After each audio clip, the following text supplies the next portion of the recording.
That makes more sense now when you press the go live button, baby, because we're live. Oh, God. Having a full-on conversation by ourselves. Oh my gosh, pretty amazing. How did that even happen? Wow, oh, man. Wow.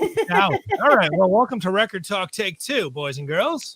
It's definitely been somewhat of a week, apparently. The most electrifying 4 minutes of Record Talk just happened for only ourselves. That's it. It was just a special moment between the three of us. Well, it'll never be reproduced. Nope. Holy God. All right, well. Often talked about, never reproduced.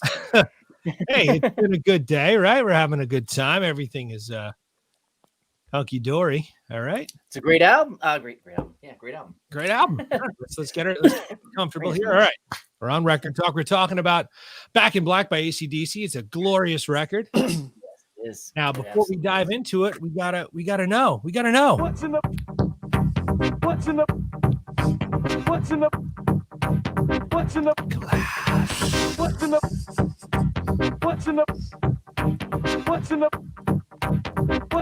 glass? All right. You know what that means? What's in the glass? What's in the glass? So, Brian, what you got in that glass there?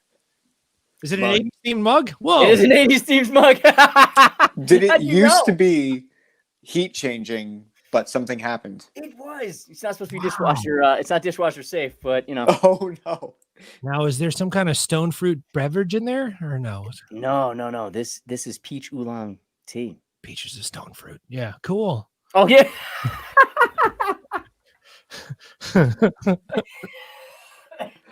Oh man. Today. And wait, I think I'm like Nostradamus. I could predict James has got some sort of spirits. Go. Oh, it's Chicago, isn't it? Chicago, you're out of here. Bumblebee tuna, go. But Rob is in fact correct. I have no idea how he could have predicted it. Or no, Brian, I'm sorry. Brian predicted it. I'm Nostradamus. Get it right. But I have a Brazilian cachaça. That's like a banana flavored cachaça. It's delicious. It's like the Brazilian equivalent of 99 bananas. Ooh. It's fantastic. Dude, it's better than fantastic. You know what it is? It's excellent. Yes. All right. Rock and roll. Now in my glass, again, I always hide them in these paper cups. You never know. I actually had for dinner some vegetarian ramen, which was incredibly salty. So I'm just drinking water today, but it's this Essentia pH water. Ooh. And it has it's ionized or something like that. Help your pH levels? Do you need some chlorine in you? Well, you know what? It's good for balancing because a lot of stuff we have is super acidic. So this is 9.5 pH or higher in each bottle. So it just tastes like water, but it's helping to balance what's going on inside you. There's a lot happening in our diet and, that gut biome of yours. Yeah. Fantastically. Yeah, man. Yeah. So that's cool. What's in my glass. Now, my friends, I think it's time to start talking about some music. Autobots, roll out. All right. Yes. Good old Optimus Prime. Oh, and he's got the vinyl. Look at you. I believe this is 1980. So I think this may be the real deal. Yeah, it looks, the real thing. It's either a well-loved reproduction or it is the first pressing. That's got some good weathering on it. Yes. How's that smell? Nice patina. It smells good. It's a bit musty. We'll talk about that smell later on. But what do you guys think of this record? I love this album. This is one of the first albums I bought when I was younger from acdc, so it has a special place in my heart. But I love how relentless this is. It's not like your typical. What did you do? There it is. Oh man. Yeah, I just love how relentless it is, man. It never kind of gives up. There's no kind of ballads on here. There's no softer medleys. I mean, it is just boom, straight rock, straight metal, start to finish. And I love that. You got to respect that. And the the first album without Bon Scott. So, I mean, to create such an iconic record after losing your singer after what, 6 albums? Ugh, that's rough. And I think just, we take it for granted now that it was, it's just Back in Black. Like it's just everyone, it's iconic. Yeah. But like you just said, they lost their singer. Like that was, the lifeblood of the band. I mean, Yeah. Bon Scott had such a unique voice. And then these dudes are like, hey, you know what? We'll just find a guy with an even more outrageous voice. What are the chances, too? I swear, it sounds like Brian Johnson just gargles razor blades. It's just right. Insane. And I caught them on the With Black 151 proof. Just yeah. It was Giant Stadium, the old Giant Stadium. Maybe 2000, maybe 10 years ago. And dude, like he still was just singing like a banshee. Oh yeah. Yeah, there's no messing around with them. They all get up there and for those that are around still, they get up there and they work it, man. There's no, they're one of the few bands where you're not like, I wish they would stop. Like they still bring it every time. It's killer. And they got the formula and they just don't break from it, and it works. And I'm curious for James's opinion on this in a second, but just for me, if I may, like as not just a guitarist, but as someone who teaches people guitar, for my living, this is like every guitar player knows it. And be it, I'll just run through some of the riffs, but because we can't play the music, but if you just, everyone knows that.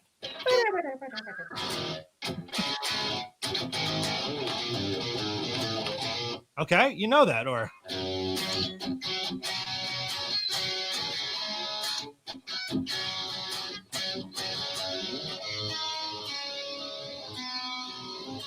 I mean, come on, like right there. Good medley you got going on there. Just play the rest of the album. What's up, Sam? Carolyn, how are you? But I mean, you get past that, like even like, dude, all right, let's go. James, what do you think? Yeah, let James chime in. Yeah. So I in typical James fashion will be the heretic here. That wow! I knew it was coming. Well, I knew somebody had to have known it was coming because the first time I listened to this album the entire way through was Monday. I have no. What? It never latched on to me that it was something that I was interested in listening to. Yeah. And I came away from it still accepting the fact that I probably wouldn't listen to it much more, but I had different eyes for it after listening to it. That the whole time I was listening to it, I thought of Rob's interview with Devin Townsend, because in that interview, Devin Townsend so eloquently says acdc has been making the same record since the beginning of their career. And I would take it a step further and say that they haven't been making the same record, but the same song since the beginning of their career. And this is from not an AC/DC fan, just someone listening for the first time. So like a really is kind of like a tangent, but I see a lot of reaction videos online and I'm like, how is it the first time you've heard that song? Surely you've heard that song before. But in the scheme of things, like I'd heard all these songs, but it was so dismissive of them that none of them ever stuck around long enough for me to put any kind of thought into them whatsoever.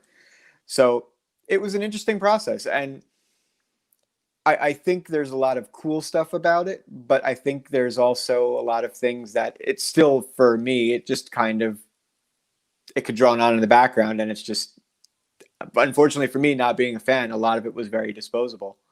Got it. Yeah. I mean, but first of all, I jumped on Instagram. So Brian, if you want to come on there too. Oh, right on. Jumping on Instagram Live just to populate you people over to YouTube, let you know that we got the new Record Talk up and running. He has no. Thank you so much for adding that. I wanted to tell you to do that when Brian had mentioned it earlier. Yeah. He'd be crying himself to sleep tonight on his huge pillow. That's a bit offsides, wasn't it? I forgot how to do. Oh, there's how I do it. Look at that. I didn't remember how to go live with someone for a second. Can I do this without my glasses? Let's see. Let's try it. Okay, so it's. Did I not take you in there? He's coming. So. Hey. See, I'm not getting the funny sounds. Are you getting? I'm not getting. Yeah, 'cause my Oh, you know what? Hold on a second. I hear it. Fine. You guys hear the? That better? I hear. Yes, it is better. Oh, it's coming through you. You It's turd. for me. Yeah. Well, I'm trying to put this in a way that you can't see. Hello. I know.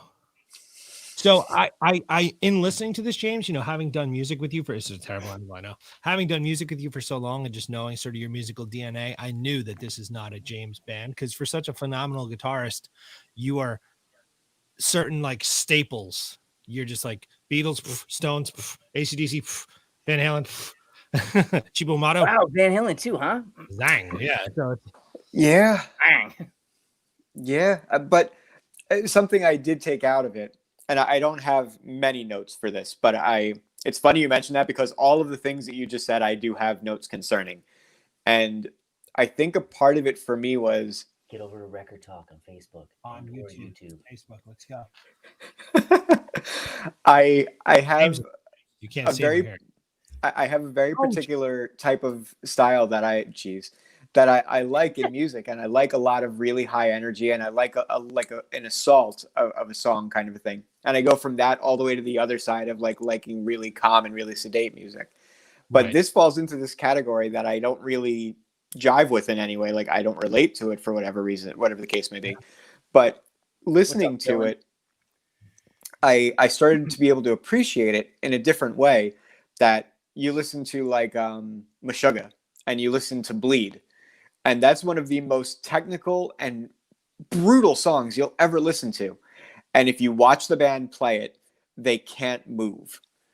It is so complex that they are literally stuck where they are on the stage, and they cannot move. They can't take a step. They can't move forward or backwards. They can't do anything except play the song, because it's that rapid and that technical. But something like this is a different type of fun for a guitar player, I think. That where I like that technical aspect of it, I think something like this lets you really enjoy yourself as a musician. That you can almost turn your brain off and just walk around the stage and laugh with your bandmates. And I think there's something really great about that. So even though it's not really my cup of tea, I found myself, after listening to it this first time, really appreciating it in a way that I didn't expect. Well, that's good. I mean, I see what you're saying though too, because like there are some bands where like Devin Townsend said they're making the same album, since their first one. I mean, there are definitely bands out there that just don't kind of push the envelope or their limits of where they can go and experiment a little bit more. And it does sound like the same DNA is carried over from every single album with very little kind of variations. And I think that they, for the most part, probably, I can be biased because I do like them, but yeah, I could see that there's a common thread throughout, and then maybe many threads, kind of like, like you said, with like Bon Jovi's another great example. It's just kind of like the same album. But I think because it has so much content and it has such this incredible intoxicating vibe to it, it makes it something that honestly could be great as just background noise. It could be something that you just rock out to. It's good fuel, But yeah, I can see what you're saying for sure. There seems to be a lack of kind of pushing the envelope. I also don't want it to be misconstrued as me shitting on this. I'm not trying to do that. No one's taking this as you pooping on it, man. For sure. Like, we all have different opinions. I mean, this, I'm not as strongly into Bjork as you are, but we're allowed to have our differences. But I think that it's also like the whole thing about a band kind of just this is what they do. I think my problem is that the style never latched on to me. But I don't think there's necessarily anything wrong with it. This is just their gig. This is what they do, and their fan base loves them for it. And all right. Well, I tell you, oh, sorry to interrupt you. You said something that makes me so happy to hear, because when I'm showing people, because part of my gig is I get to hit people to music they've never heard, young people, old people, whatever, all ages. And when I come across, these tunes, I'm like, guys, check it. Like, whenever you're performing a song, or playing a song, I should say, there's two things. You're playing the song, which is like in the studio, and it's perfect and everything has to be right. But then when the performance comes into play, I'm a big fan of finding every little hack and shortcut to say, okay, well, if I leave this finger down, then I can just move my others and the chords come into play easier. So I'm freeing up as much mental real estate as possible to focus on, oh crap, I tripped on my cable, or oh my God, you see the front row. So it's like, I want to have all of this bandwidth open for the performance, and tunes like these leave so much room to just walk around and rock out and point at the crowd and just this is just rock and roll. It's Yeah. no way to explain that, and it's really cool to hear such another fantastic musician seeing that perspective. Yeah, I very much think that's the case. That like, I love bands like Fear Factory, and I love bands like Meshuggah, and I love bands like Periphery, that they have like this incredible, like the musicianship. You just sit there and you're like this, and you just watch and you're like mesmerized by the technical prowess. Yeah. But at the same time, like, I can completely understand how if you're not a musician, that is boring as hell to watch. Right. And with something like this, while like I enjoy playing that music and I enjoy writing that music and I do enjoy performing that music, I feel like performing stuff like this is got to be way more satisfying, because you can literally just, it's like Rob just said, you have so much empty space because it's not overly complex. And there are like some complexities here and there. I mean, it's not beginner level music, but it lets you enjoy the art of being a musician so much more, because you could just have fun. And I think there's such well-written songs. Like I've done You Shook Me All Night Long, me on the acoustic, Brandy jumping up for a song because she can sing the crap out of this style of music. And it's like, just with a little banshee of a singer and an acoustic guitar, it's still AC/DC. Yeah. And I think that alien-esque ability of these type songs, it lends to it, being, what is this, 41 years old? Is that math right? Oh, wow. Yeah. Is it 41 years old? Yeah, like Grandpa Wendy over here. Yeah. So I approve this message. what's your favorite song on here? Because I have a straight out like favorite on this record. What's yours? Mine? Yeah. I don't know. It has to be. I mean, I like What Do You Do for Money, Honey, and I don't know. I think that Back in Black holds a special place in my heart because they kind of introduced me to this band when I was younger. So that'll always hold a very special place. But I've been listening a lot to What Do You Do for Money. Has been the one that's been kind of on constant rotation these last couple of weeks. I only listened to it like twice. I could probably not tell you one. And the problem is, because of how I interpreted it and because of how I listened to it, I couldn't tell you if my favorite song, I just interpret it as my favorite AC/DC song. And I don't remember if it's on the album. Just one giant song. I have a favorite AC/DC song, maybe. I don't even know if I do. Come back to me. My favorite AC/DC song is Money Talks, because it's a great melody. Da-da, da-da, da-da-da-da. That's a great song. Yeah, right? That's not on this album? No, that's, I think, I don't know. No. I got two things about this. So for me, which I'm noticing this is strange, I've been listening to it on Apple Music. You do this every time. There's bonus crap that you're like, oh yeah, well, what about track 17? It's like, well, there's only 12 on this album. Thank you. But there's like 5 versions of the album on Apple Music, and you just pick the one that happens to have like 2 bonus tracks. Right? Yeah. No. No. It's all prepared for this. Knock it off. On your version, what's the first song? Oh no, wait, am I an idiot? No, I'm not an idiot. What's the first song on yours? Hell's Bells. So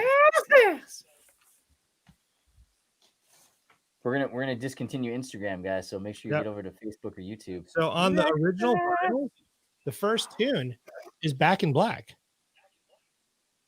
Back in Black, You Shook Me All Line, Have a Drink on Me, Shake a Leg, Rock and Roll, Noise Pollution.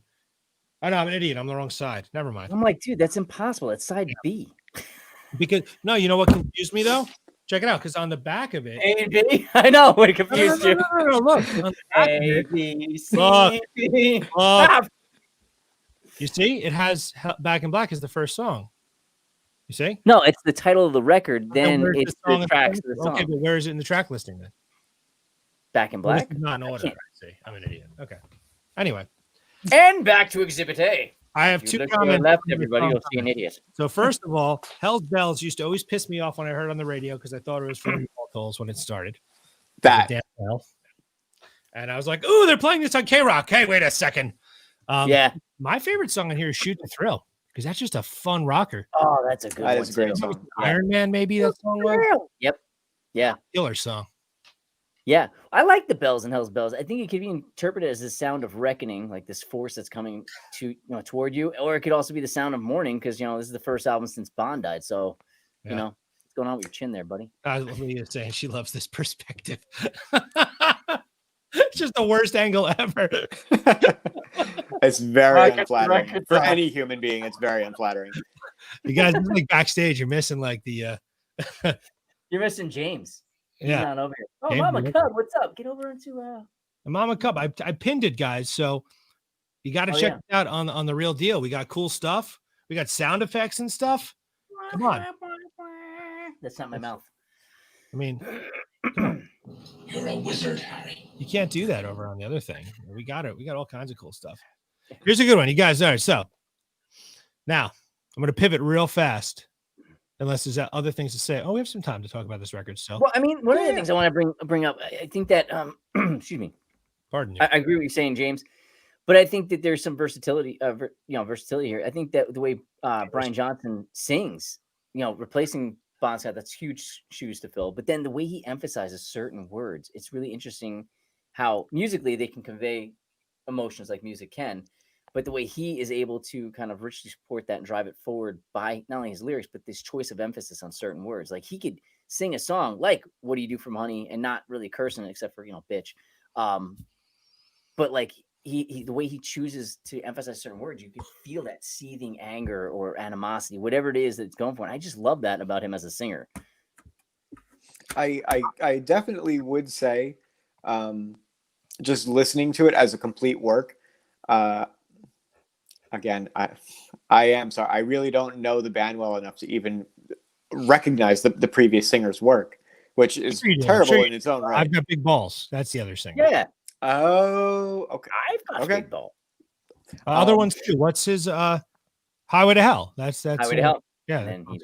That's not Brian Johnson. No. Ooh. It's a little more high and nasal. Yeah. Less razor blades, more like whiskey.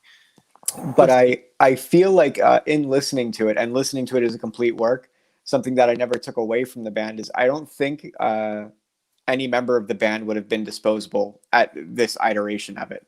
I think everybody works together as a very, very solid unit in that band. Everybody is looking for the same goal out of the music. And I took that away from it. And that's a pretty cool thing too. Absolutely. Yeah.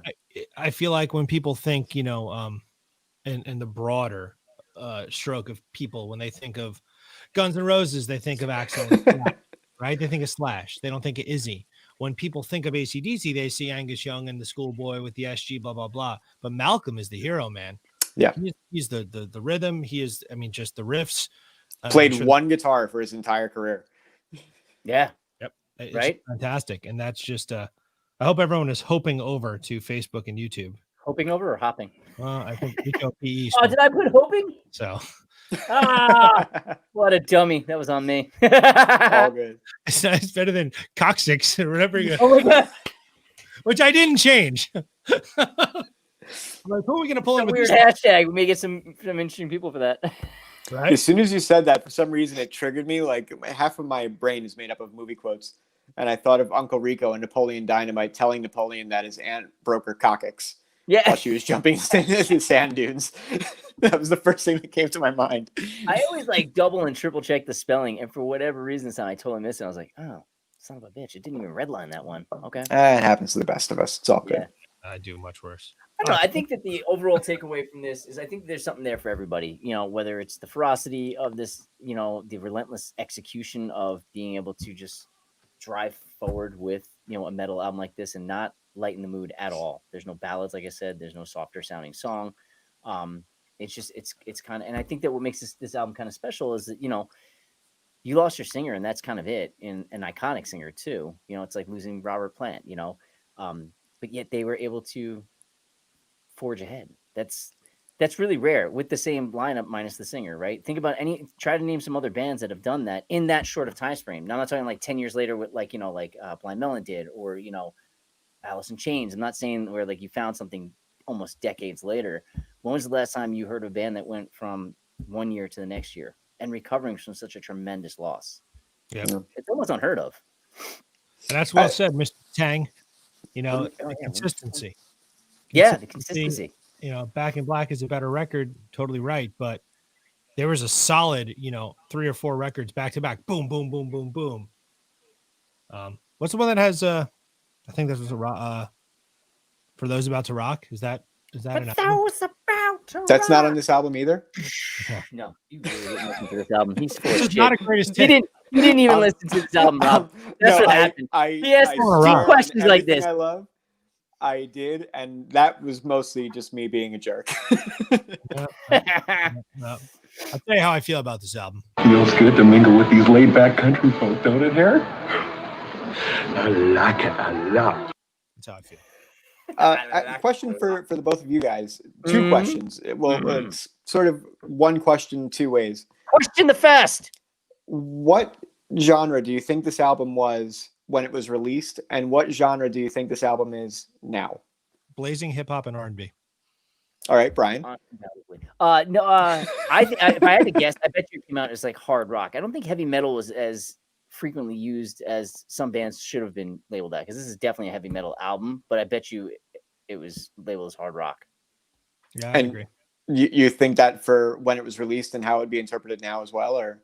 For sure. If you think it's 1980 when this came out, right? And you think about all the other bands there and all the different iterations of metal, whether it's British steel, hair metal, glam, like there's metal, and you see that DNA in those other bands where, you know, they were clearly influenced by this. So this is a metal album. Yeah. Now, to me, I would agree with you that it was probably at the time. I think it would be construed as like you were saying. I hadn't thought about it the way you explained it, and that was good. Thank you, sir. I would say to me, I know. I'm good. I'm out. I would have called it more hard rock right off the rip, and at the moment of release. Yeah. And I feel like, and this is at any given point, you guys could just be like, James isn't a part of this anymore. We're done with him. He's clearly just off his rocker. But I would say, unfortunately, to me, this today just ends up filed with classic rock. Yeah, but what's classic rock? Because there was no classic rock then, Well, of course, you want to. That's why I mean, like, what did we grow up with? Like, so bands like Black Flag are technically classic rock. I mean, some of those punk bands of now, it's odd to say it, but they are classic rock. So, dude, to a kid born today, 90. I always like to do this thing in my brain. So, Hate Machine's a classic rock album. Yeah, I mean, Jesus. I'm born in 83, so if you take 20 years before me as classic rock, if a kid's born in 2003, or 2013, does that make Backstreet Boys classic rock? You know what I mean? I think there has to be some further separation in the distinguishment there, because I think there's a definite sound to that. Like I'm thinking like Led Zeppelin, Pink Floyd, ACDC. Like I wouldn't count Pretty Hate Machine as classic rock, because it's not that sound. Right. And Grant, if you're looking from like a time perspective, would you label it as classic rock or bundle it together with classic rock? If it was just time alone, sure. But stylistically, you can't do that. If anything, I think Pretty Hate Machine might like constitute classic new wave to some degree. I refer to something as classic rock is when I'm referring to a radio station or some sort of playlist, because quite honestly, like Led Zeppelin is elements of heavy metal or hard rock. I would never say like they're classic rock. They're not. They are heavy metal, rock and roll, so I killed it. Yeah, I was gonna say there's some 17, 16, 18-year-olds on here, 15-year-olds. What do you guys think? Like I see this one for funny. This is a great question that came in. So what's the difference between classic gen? Yes. I think it is. It is. Yes, it is. They've been around for a very long time. So yes, that is classic gen. You guys what's the difference between heavy metal and metal? I just think it's a shorthand, way of saying heavy metal is metal. I don't think there's a difference. They're both synonymous. It's just, you don't feel like saying heavy, you got lazy in the mouth. But is that Jeremy's a Yankee fan? Yeah. I think heavy metal more so refers to classic metal, whereas metal is just an umbrella term for all the subgenres, including metal. No, I disagree. See, but I see what you're saying there. I disagree. Like, all right, so Jeremy's talking about Kiss here. So I would say like older Kiss, like Rock and Roll All Night, Deuce, Strutter, like that's classic rock sort of stuff. But then Animalize Asylum, then get into the makeup list 80s stuff. That's more metal. That's metal. Yeah. I mean, at the time that was heavy metal, you know. Happy Yeah. birthday, Paul. But I Stanley. don't think I still would call it classic rock because when those albums came out, they were not considered classics. You know, I mean, rarely does someone in contemporary times get labeled classic. It's rare. It has to be something iconic and monumental. So I think that maybe older Kiss is just considered heavy rock, you know, hard rock. But I don't think that they were probably synonymous with heavy metal. You know, Black Sabbath was. I mean, that definitely that buzzword was around for sure because you have this doom sound that was. I think that's a big part of it. Is that like you nailed that, like that doom type of sound. Yeah, gloom, man. Just that there is this ominous presence within this music, and it doesn't have to be about, you know, the subject matter, you know, devil music. No, I just think, you know, it's just this ominous feel. What'd you say? White Zombie reference. Deep Purple. Yeah, Deep Purple's another heavy metal band from. Yeah, absolutely. I love Deep Purple. Yeah, but he's saying some of these, you know, some of that it's the pendulum, right? So Dylan makes a good point here. Wu-Tang Dylan.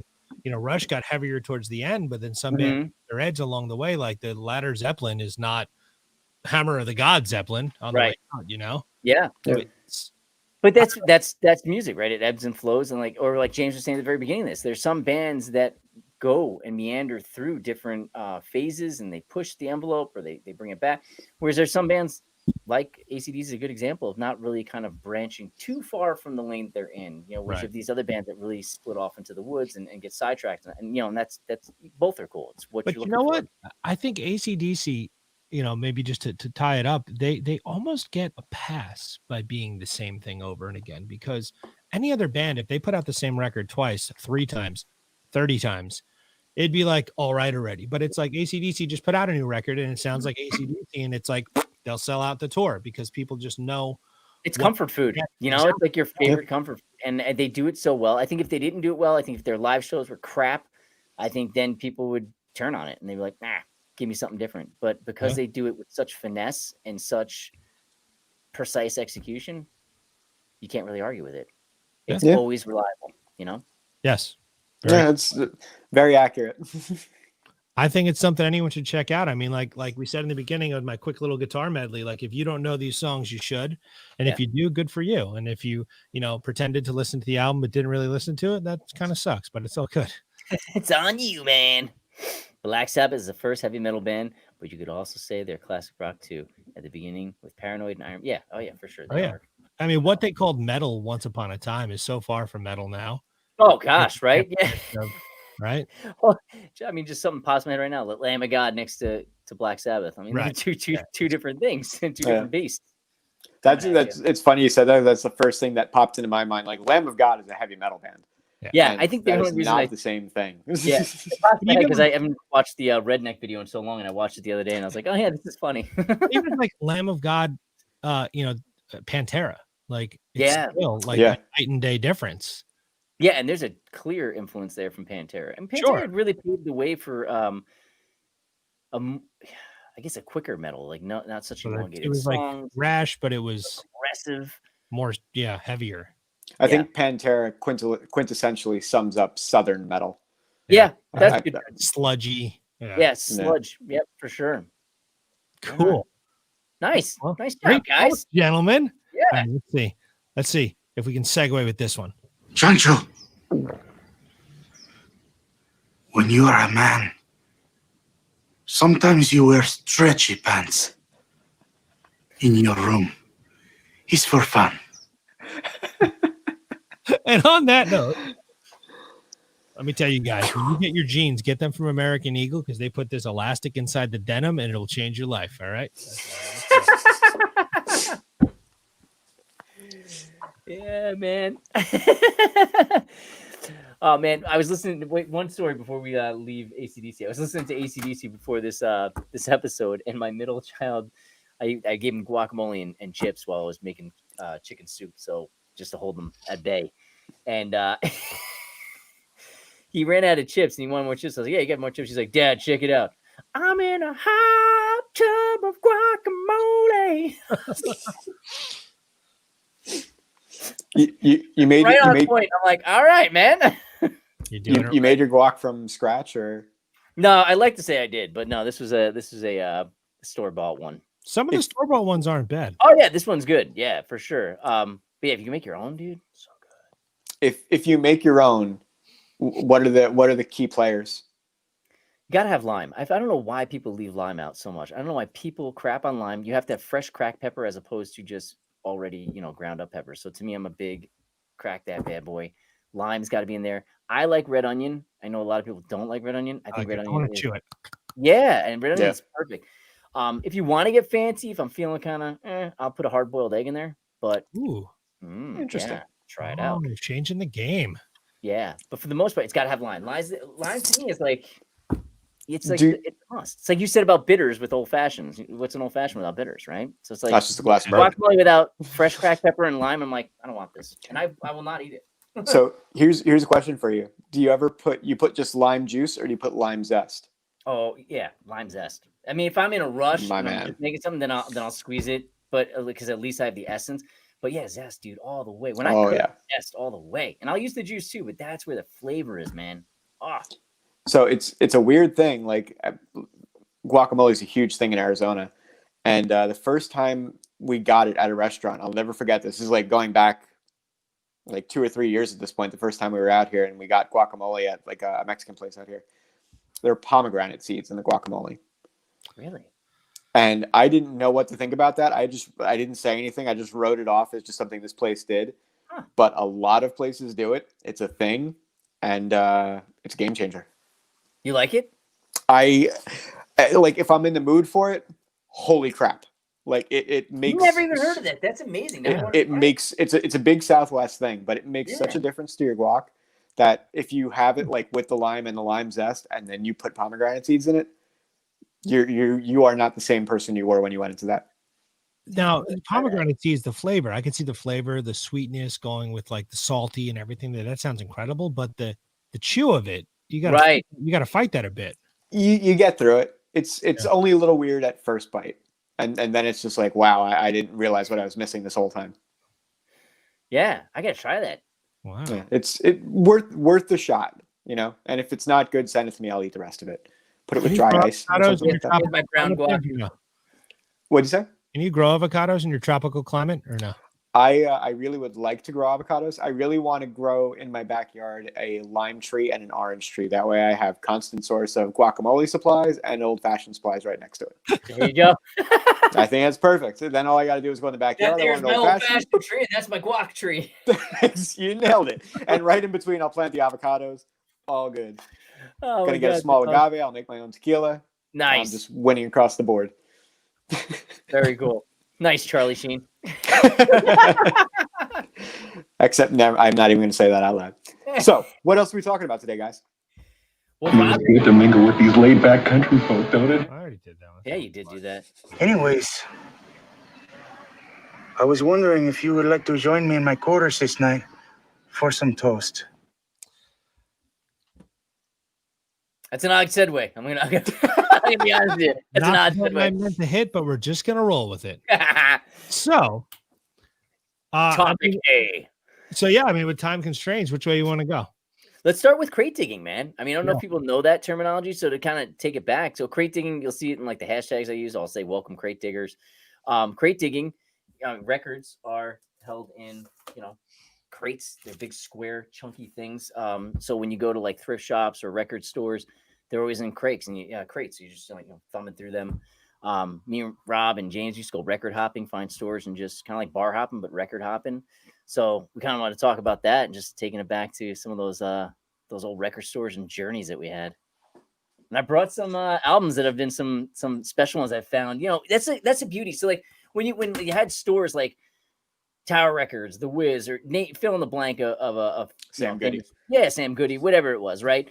Pick a disc, or pick disc. Yeah, the Wall. Like you had your standards, but like when you go to a place that's like a mom and pop shop or a thrift shop, like, and you're thumbing through these crates, like it's any man's or any girl's game. Like you don't know what you're gonna get. It's always fully stocked. Like, yeah, we definitely have that Ozzy rare album. No, it's like it's literally finding the diamond in the rough. So it's exciting, the thrill of it, the smell of it, and you're like, oh, what? Yes, Right. And if you're with your friends, and when your friends got something for you, you're like, all right, that's cool. That's cool. I hope he puts that down. And as soon as you do, you swoop in like a goddamn vulture. Like I remember one time we went to Jersey and I was just eyeballing your stack. And I'm like, he doesn't have all the money for that shit. He's gonna put something back. And sure enough, you did. But you sneaky bastard, you put it away without me seeing. And then we got to the car. I'm like, where's that first pressing of the Ramones up? I put it back. It's like, damn it. No, Rob, no. That the Lucky Charms time? Yeah. Yeah, Lucky Charms. It was such a special experience. This is before, eBay was around, but that's no fun. Like digging, like on your hands and knees, digging, flipping, treasure hunting. That's what it felt like. And even like I remember my first time going out to Amoeba Records they had 3 stores in California. And they had new records there and CDs and all sorts of stuff. But on the bottom row below every, all like the new stuff, they had like the dollar records. But they would hide in there like super rare stuff. So you still had the incentive to dig. And that was just the coolest thing. I remember at Tapeville, one of us, Ryan, found, Dark Side of the Moon with the posters and the stickers. But then another one of us is being a little bit of a girl. I was like, I want that one. And then, one of us got that one. Yeah, but that was a good time. It came with the poster. Yeah, that's what's cool. That's what's great about going to used thrift shops and things like that. Is like you'll find them, they're a bit dinged up and everything, but like it's a first edition, right? It's a first pressing, so the sound is awesome. It's not been messed with, and if you're really lucky and someone took care of it, that's a huge score. But if they were really awesome lovers of music, then they kept the lyric sheet with it. If it came with one, they kept like some of them came with stickers or posters, and it's just killer. It's exciting. It's, and it's big. So, these records are big. So like the books are bigger than the book I flashed at the beginning for a CD. It's still enticing, but it's not like a record where it's just like, yeah. And like just the tangibleness of it. Like, yeah, CDs are cool, but the plastic and this feels very organic to me, like an old book, it smells like an old book, the paper, the cardboard. And like, but Brian and I are both the oldest of our siblings. You had an older sister, James, so I imagine she had a record collection or a tape collection, probably. Not so much. She loses it, but it's okay. Not so much, but like I never got into vinyl the way you guys did, but I have a very distinct memory of Tapeville and hunting through CDs when they still came in cardboard. Yes. Yes. And that's probably my greatest experience with it, because you still actually get a little bit of what Rob's talking about, like the odor that they carry with them, because it's still a piece of cardboard that's been printed on. And a part of me always thought like, I would watch my sister. I have a very good memory of her opening up the box for Master of Puppets and like tearing it to pieces and throwing it out. And I'm like, how old was I at the time? Like 11 years old. Thinking to myself, like my mom force fed me this whole thought that you never throw anything away that might be a collectible at some point. And I could think to myself, oh, maybe you shouldn't do that. And I could only imagine that nowadays, if you had that intact, it might actually be like somewhat of a collectible. Definitely. To have that like original cardboard sleeve for the CD, even though it's not the same as vinyl. It won't ever carry the same weight as vinyl, but it's still something that's just exceedingly uncommon. I agree. I've been redoing getting, because it's just not feasible. I'm not going to get a shelving system for my CDs anymore. Like so I've been putting them in like a CD case. And I was going through some of the old plastics, and some of my oldest CDs have like the it's like, I don't know what it's called. It's like a security bar. It was like this holographic silvery crappy dog bone. Yeah, the dog bone that would never come off. It would leave this stickiness to it, and it would always collect hair and lint. Do you remember? Like, you don't see that on CDs anymore. No. Well, you don't see CDs, period. So I used to, when I was adamant about keeping my cases and everything, and they always had that stupid freaking dog bone thing on them, I learned the trick, man. Isopropyl alcohol gets that crap right off. Yeah, that's true. Yeah. And I would just wipe down my cases. It would leave a nice dull spot on the case wherever you put the alcohol, but it got the sticky crap off. But yeah. Yeah, Amoeba. I remember, Rob, you came back from Amoeba and you had gotten me some stuff. And one of the things you had in your bedroom was it's like their newsletter. I don't know if they had like a quarterly or monthly newsletter where they put together this like little pamphlet, this book, and it was filled with like art from like the different employees and stuff like that. And there was this great cartoon, kind of reminiscent of like the Simpsons type art. And it was this monkey hanging from a tail from a tree branch, and just eating a record. And it stuck with me because I mean, monkeys are awesome. I love Stuck music. on The you. fact that it's eating music, you know, and now it's permanently stuck on me. I was like, well, we're gonna ink this on my chest. So that's for sure. Chest is too easy. Let's do the side of the rib. Tribe and the monkey. Yeah, it's a side. Yeah, it's a killer spot. So I don't have any. I don't own any vinyl. It was never a part of my my collection. But in the process of like looking through things, I did find the last CD that I purchased in a store, and that was actually a Bjork album, and it was Volta. So it's kind of like, it just seems semi-pertinent, you know, like it does have everything that comes with 100% pertinent. Yeah. it has like the book that goes in it. And I mean, even this, like, it's not vinyl, but the art is quite pretty. Yeah, the packaging is cool, the way that opens up like that. And yeah, like, I'd never really seen that. A little icon on your phone or on your desktop. Like, that's something special. It's something you can hold, something you can look through. And like you were saying before about eBay, like you can find stuff on eBay, but you can't touch eBay. Right. And I think that's the like what we all talk about and what we all have this like incredible nostalgia for, is that it's the hunt and it's like the intimacy of like flipping through and touching each piece and trying to find that special piece. Yeah, and I mean, now vinyl is pretty popular, so you can go to Target or certain stores and you'll see it. But like, Bed Bath and Beyond. Get out of here, really? Bed Bath and Beyond. Yeah, so I mean, you can find it. It's fun because like I brought some stuff that I had that are like just rare. So like you'll find things like 45s. Like I found like the Cramps on 45. This is the one at that place in Jersey is a split. So you get a lot of splits that are on 45s or 10 inches where it's like the Bled and Alexis on Fire. Or you find like weird bootleggy things like this where it's like the Misfits, Spook City, USA. So like weird stuff like that. Or just, you know, random bands like from grunge eras like Skin Yard. But then you'll find like just things that aren't in circulation as much, like the Labyrinth. Come on, like That's awesome. That's a good one, right? This is one of my other favorites. I found this in New York City. Ooh, very nice. Yeah. So this has got the Quake soundtrack on here. It's got Dead Souls Suck, which a mix. It's got Was it Generation Records or something on like Sullivan Street, right? Yeah. What's odd is this is through Island Nothing and TBT, so you can. But no Halo, right? No Halo. Nope. That was going to be my next question. What Halo I was it? imagine that's very valuable. Yeah, I don't see it very often. Or you'll find weird things like that, like albums that were recorded live and they pressed a pressing of like, you know, Ozzy Osbourne live. And it's like, oh, cool. So it's like cool things like that. One of my playing guitar in that, Brian. Is that a Gillis? Brad Gillis? Yeah. Brad? Yeah, Brad Gillis. And you had Rudy Sarzo on bass, and then drums was Tony Aldridge. But like you have things right after Randy died, before Jake comes in.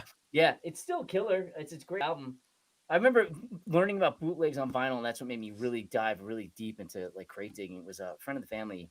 I was getting into Led Zeppelin. He's like, have you gotten to, you know, the fourth album yet with Stairway? I was like, no, not yet. And he's like, are you familiar with Stairway though? I'm like, I am.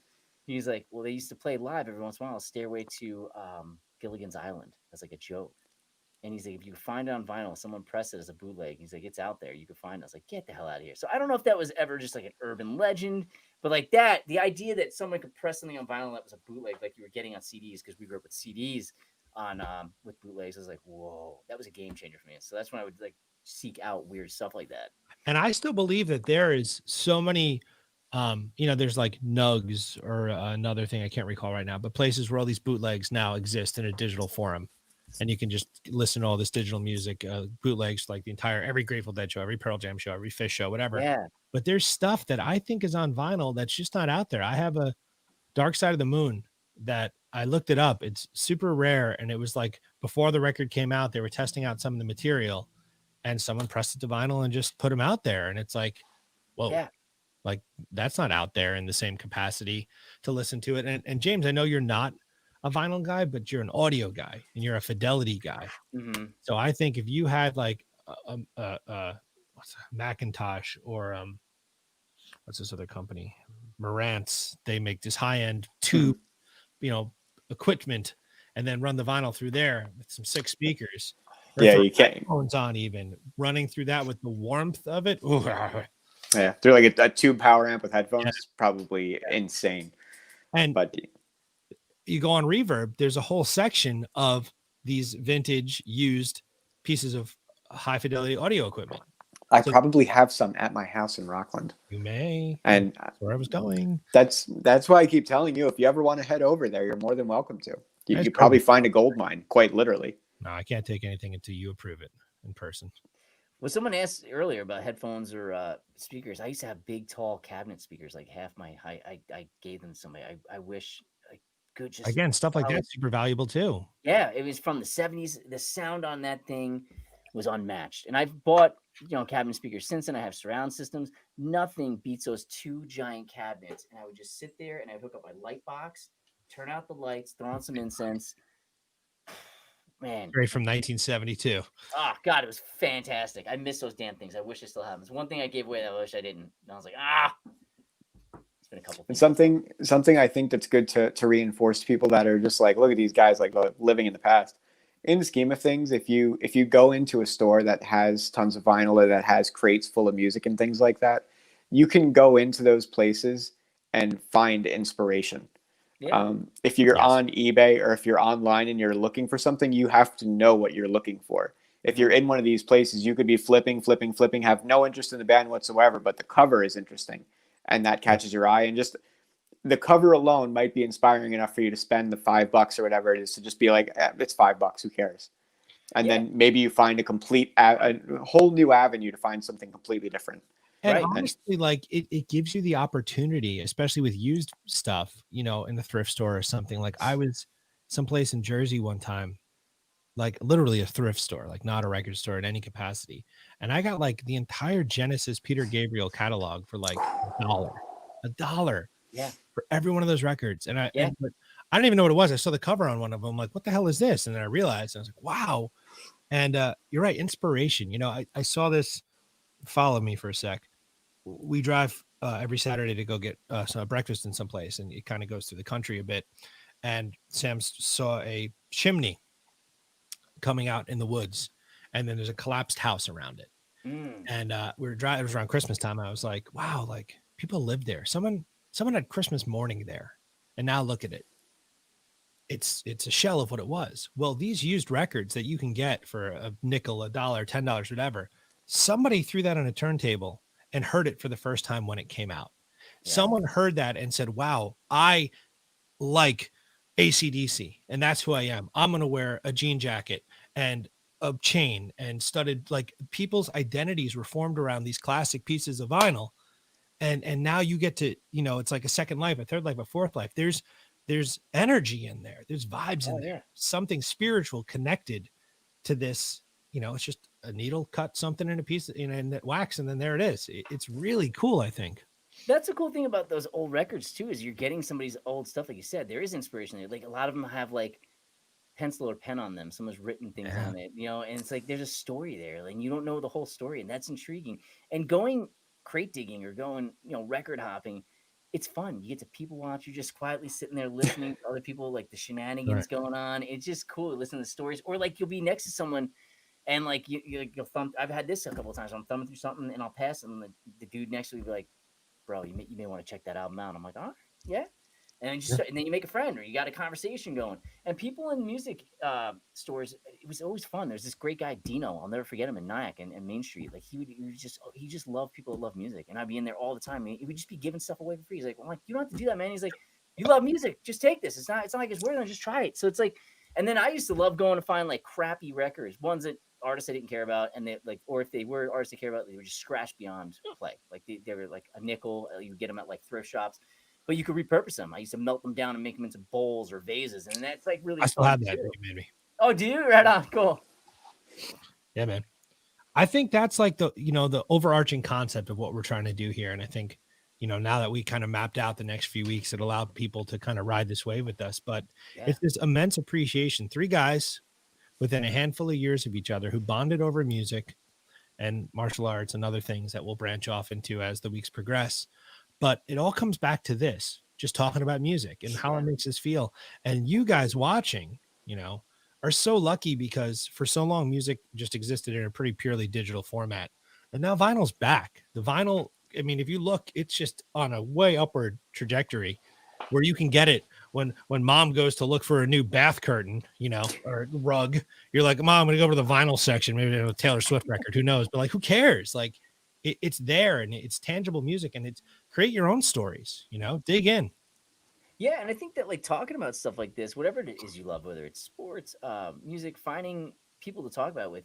I've had amazing conversations, and you get to know your friends better because like you're talking about the music, but then you start dissecting something about it, whether it's the technicality of music, whether it's music itself, the sentiments conveying, the lyrics, and then you start learning more about how like your friends think or like what they kind of identify with and what their opinions are, and it's okay to have differing opinions. Where did that come from? So it's like it creates this amazing experience that starts with the art of somebody else's art. And then you get all these other things like Rob was saying, other people's life, the scope of like that someone else listens the first time in 1972. And now here I am listening to it in 2010. And this belongs to somebody else. And here's a note for her husband or whoever this person was. It's like, it's just first love. You always see the when I names. do that. When I listen, I'll just put my finger on like the indentation of the writing of someone writing in a note that this is my, I don't know. It just gives me, I'm like, I'm in their living room or in their basement. I'm like, oh, this is crazy. Time capsule. Yeah, for sure. Why are you being Mariah Carey over here? Because I don't know, for some reason it was pressing against, maybe it's the hat and it was hurting. So I was just trying. Is that Mariah You're Carey? rocking the Mariah Carey. The Brian Johnson hat. Was that on purpose there?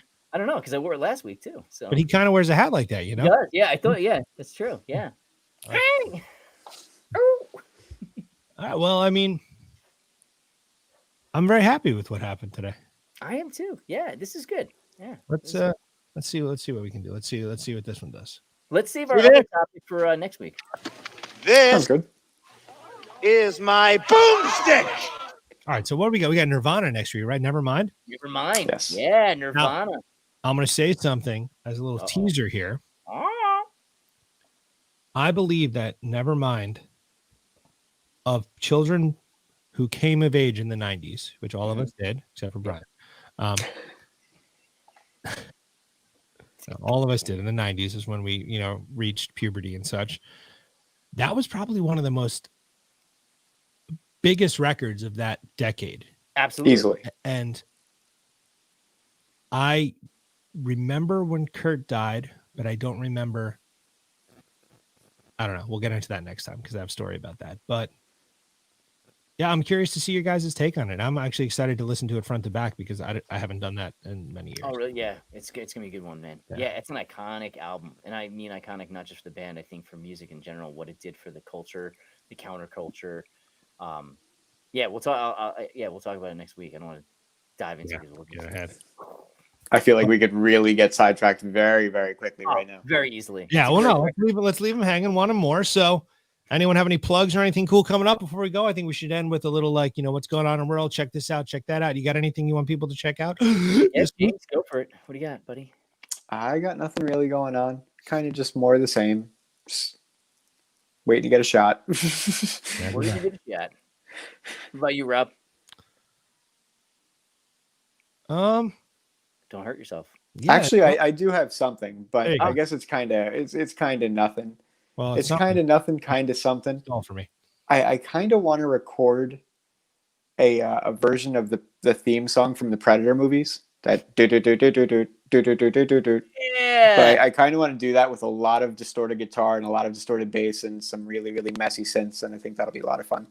Nice. So I might try and have that all put together, and I can give it to Rob, and he can push the button, and something will happen. I'll push the maybe button by next week. Yeah, I found a site to get really cool button pushing stuff in there. We didn't get to the comic stuff today, so maybe we can do that next week. I had some cool stuff to talk about. Yeah, graphic novels. I think so. Yeah, I got some cool stuff for that too.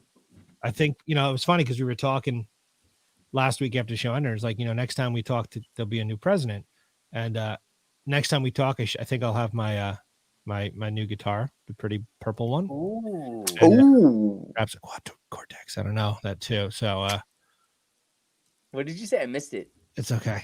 It's not appropriate. I need my beep button. Bleep, bleep. But yeah, so it's exciting. Brian, you got anything cool? I don't think so. Set your house on fire? No, I haven't set my house on fire, so that's good, right? Yeah. I didn't listen to the message where you mentioned something. I can only imagine in that message you may have said something about it. I didn't realize that was an actual thing. You want to tell a story? You want to tell a story real fast before we go? That's a good way to end. 45 seconds. Go for it. My finest moment. Yeah. So we moved into this house and we're living here too long, and we were taking down an old deck. So it's an old house. My house is 116 years old. It's old, and it's unique. And there's an old deck in the back. So I ripped up the deck, and after we were done with it, put it all in the shit in the garage, and then me and my brother-in-law and my wife were all outside having a fire pit, just getting silly and just celebrating. Like, yeah, all right, cool. Some changes, right? And then it rained that night. We all went our separate ways, passed out. It rained, and then the next morning we were gonna go out to the store. And I was like, oh, I should clean this up, right? Now, mind you, it rained. It's just a pile of ashes. Not my finest moments. The way I tested to see if there was anything hot in there is what I did is I stuck my hands in the ashes. I just both my hands like. In all honesty, if it rained overnight, it rained overnight. No one's holding that against you, I don't think. Right. So I didn't get burned. So I just dumped it. Now I have a metal garbage can, but it was all the way across the other yard. The plastic one was right where I was going. So I was like, fuck it. So I threw it in there. And then the whole family got in the car, we drove to the store. And then we're driving back. It's a summer day. It's beautiful. I got the windows down. And I was like, man, someone's got a fire. It's a good fire smell, right? Mind you, I don't know. It's my house on fire, but it smells like a great fire. Little do I know, there was like the tiniest of ember in there. Throw it in a garbage can. Who knew what accelerant was in there? Lit it up. I had the garbage can by the electrical, where the electrical comes out of the house. So I lit the whole house. Thankfully, the house is aluminum siding, so it's old school. So that's what saved it. And yeah, I burnt the whole side. It was all exterior. It never got inside. So when we got the house, there's a western window, but they had covered it up. And when I renovated that room, I found out there was a window. I was like, oh, Christy, we should totally splurge and fix this window. I get western sun. It'd be great. She's like, not in the budget. Don't do it. I'm like, okay. Thankfully, I listened to her because the fire inspector's like, bro, if that was a real window, it would have exploded in and game set match your house. It's like, cool. So yeah, set fire. That's crazy. But I got new updated electrical box out of it. So not my finest moment. It was displaced for about a month. It's good times, man. Well, you're not going to have to replace the panel anytime soon. So there's something. Yeah, definitely. So yeah, not my finest moment. Yeah. I couldn't hold it against you. I might very well have done the same damn thing. Like the only thing that I might have done differently is I probably wouldn't, even if it had rained, I wouldn't have had the peace of mind to take a hose and saturate it completely. I would have said it rained last night. I put my hands in, like I'm telling you, it was like the scene in Kickboxing where they get the glass on their gloves. Like I was like, yeah. Like no amber, nothing. And I was like, okay, well. Wow. It's not like it's something rekindled it in the garbage. Man, who knows what I threw out? I mean, I've been doing a bunch of renovation work. I probably threw something out I shouldn't have. Maybe like an old paint can. I don't know. So two X's against me, right? Should be throwing that crap out. You're off today. I wouldn't hold it against you. That's pretty crazy. Yeah. Good times. It happens, man. It happens to all of us. But yeah, like comics. Comics, right? Yeah. Still working on that phone booth. That's the only other new thing going on. Still kind of working on the glass etching. Cool. You should post an update on the Facebook page, which you all should be following, which I assume you're watching us there. Let's see who's watching us where. All right. 1 on Facebook and then 3 on YouTube. Thank you for joining us, everyone, so very much. We'll see you next week for Nirvana. Other cool things. Thank you, Dylan and Jeremy. And yeah, Jeremy, what record store in New York City, buddy, if you're still on? Curious. It's a bunch. It's a gang of record stores in New York City. I don't know how many are left, unfortunately, after this COVID. Yeah. This is Carolyn Massa. Thank you. Who's that? Your cousin, Brian? Yeah, it's my cousin Carolyn. Thank you. Thank you, everyone. All right. So until next time.